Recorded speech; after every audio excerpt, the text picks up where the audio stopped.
రాజు అనిపించుకున్న అశోక్ గజపతి రాజు గారు అధ్యక్షులు వారికి శుభాకాంక్షలు తెలియజేయవలసిందిగా కోరుకుంటున్నాం.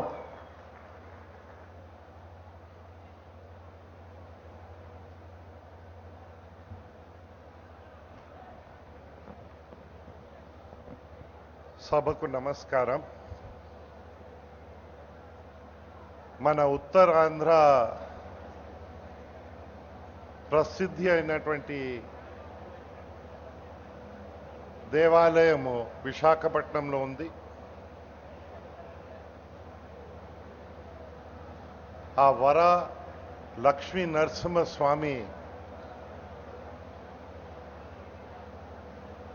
మా నాయకుల్ని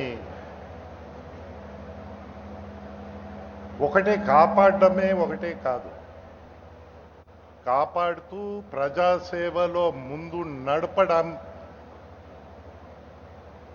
ప్రజలకి అంకితం అవ్వడం, జీవితం అంకిత చేయడము, ఈ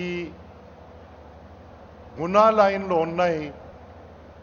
ఈ గుణాల్ని బయట తీసుకొచ్చి మన అందరి ముందర ప్రదర్శించేలాగా చెయ్యాలని ఆ దేవుడిని ప్రార్థిస్తా ఉన్నాను. 78లో పరిచయం మొదటిసారి అయింది. చాలా సంవత్సరాలు కలిసి పని చేయగలిగాము. విజయాల అపవిజయాల కలిసి అనుభవించాము. ఒక విధంగా చెప్పాలంటే ఇక్కడ చిత్రీకరించిన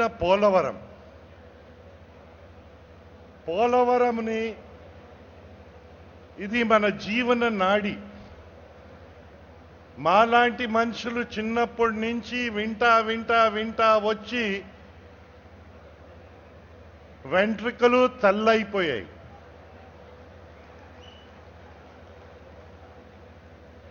ప్రభుత్వం మారింది, కేంద్ర ప్రభుత్వం మారింది.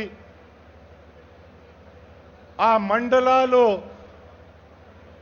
ఆంధ్రప్రదేశ్లో కలవకపోతే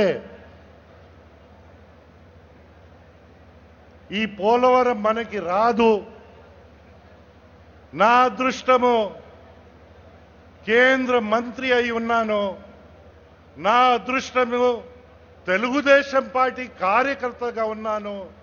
నా అదృష్టము క్రమశిక్షణతో నాయకుడు ఒకటే అన్నారు, ఒకటే మహానాడు నా జీవితంలో నేను వెళ్ళలేదు. అది కేంద్ర మంత్రి అయిన వెంటనే హైదరాబాద్లో జరిగిన మహానాడుకి నేను వెళ్ళలేకపోయాను. కానీ క్రమశిక్షణ కలిగిన తెలుగుదేశం పార్టీ కార్యకర్తగా కేంద్ర ప్రభుత్వంలో ఒక భాగంగా అక్కడ నిలబడి మన నాయకుడు కోరికని సాధించడానికి కృషి చేసే అవకాశం తెలుగుదేశం పార్టీ కలిగించింది.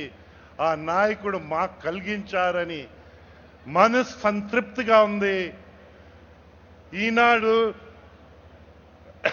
మళ్ళీ నారా చంద్రబాబు నాయుడు గారికి మన అందరు అధ్యక్షుడిగా ఎంపిక చేశారు. ఏకగ్రీవంగా మీరు అందరు ఎంపిక చేశారు. మీకందరికీ ఆయనకి మా ధన్యవాదాలు తెలుపుకుంటూ ఆ దేవుడు ఆయన్ని వయసులో లాంగ్ లైఫ్ ఇచ్చి మన అందరికీ ప్రత్యేకంగానే ఒక టీం అలాగా నడిపించి ప్రజలకి ఒక రెలెవెంట్ పాలిటిక్స్ రాజకీయాన్ని అందించితే బాగుంటుంది. ఇప్పటికే అన్నగారు మనకి పసుపు చొక్కాలు అప్పగించారు. ఆ పసుపులో పవిత్రత ఉంది. ఆ పవిత్రని కాపాడుతూ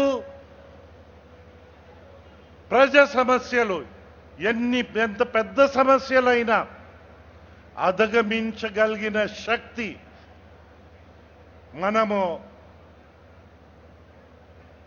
స్వీకరించగలిగాము, ట్రైన్ అవ్వగలిగాము. రాజకీయానికి ఒక అర్థం వచ్చేటట్లా చేయగలిగాం. మన తెలుగుదేశం పార్టీ రెలవెన్స్ ఇంకా దేశంలో ఇంకా పెరగాలని ఆ దేవుడు ఆ మంచి ఆలోచనలు మా నాయకుడికి ప్రసాదించి మన అందరు కార్యకర్తలు మనమందరూ హర్షించే విధంగా మన నాయకుల్ని నందమూరి తారక రామారావు గారిని ఎలాగా తెలుగు వాళ్ళందరినీ కోసం ఆయన తెలుగుదేశం పార్టీని స్థాపించి ఎలా ముందు తీసుకెళ్లారో ఈ కార్యక్రమము తెలుగుదేశం పార్టీ ప్రపంచంలో తెలుగు వాళ్ళు ఉన్నంతసేపు దీని రెలవెన్స్ ఉంటుంది. ఆ రెలవెన్స్ తెలుగు వాళ్ళకి వచ్చే విధంగా చెయ్యాలని ఆ దేవుడిని ప్రార్థిస్తూ అందరికీ నమస్కరిస్తూ నేను సెలవు తీసుకుంటున్నాను. జై జన్మభూమి, జై హింద్.